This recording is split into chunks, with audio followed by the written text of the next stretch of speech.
పోలీసులు కేవలం చట్టాన్ని అమలు చేసేవారు కాదని ప్రజలను కాపాడే నిజమైన రక్షకులని తెలిపారు ఏసీపీ వెంకటేశ్వర్లు. మంచిర్యాల జిల్లా చెన్నూరులో పోలీస్ శాఖ నిర్వహించిన అరైవ్ ఎలైవ్ కార్యక్రమంలో చీఫ్ గెస్టుగా పాల్గొన్నారు ఏసీపీ. రోడ్డు ప్రమాదాలు జరిగితే బాధితులను వెంటనే హాస్పిటల్కు తరలించిన వారికి ప్రభుత్వం నుంచి 25,000 రూపాయలు ఆర్థిక సాయం అందుతుందని తెలిపారు.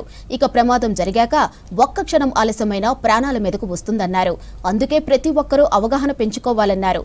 ఈ సందర్భంగా డాక్టర్స్, అంబులెన్స్ సిబ్బంది కలిసి ప్రమాదం జరిగితే ఎలా స్పందించాలనే విషయాలపై ప్రదర్శన నిర్వహించారు.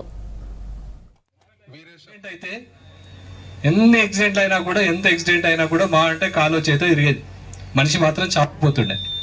ఇప్పుడు ఏమైతుంది, ఏ యాక్సిడెంట్ అయినా చావని మనిషి ఉన్నాడు. 100% చచ్చిపోతారు ఏ యాక్సిడెంట్ అయినా కూడా. కారణం ఏంటి? రోడ్లన్నీ స్పీడ్, అన్ని 100 స్పీడ్ రోడ్లు అయిపోయినాయి, టాప్ రోడ్లు అయిపోయినాయి ప్రతి ఊరికి. మరి దానికి తగ్గట్టు మెకానిజం కూడా మనం వర్కౌట్ చేయాలి కదా. ఈరోజు ఆంధ్రప్రదేశ్ మొత్తం, మన తెలంగాణ మొత్తంలో దాదాపు 600 నుంచి 700 మంది మర్డర్ అయితే చచ్చిపోతారు.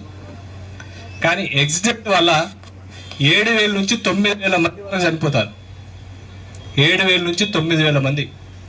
అదే మన మంచిర్యాల జిల్లాలో పోయిన సంవత్సరం 1,500 మంది చనిపోయారు.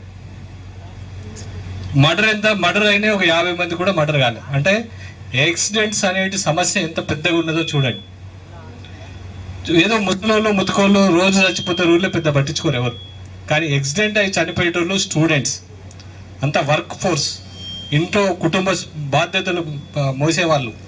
చాలామంది ఒక ఆటో డ్రైవర్ ఉన్నట్టు ఎందుకు మీరు ఆటోని తోలుతున్నారు?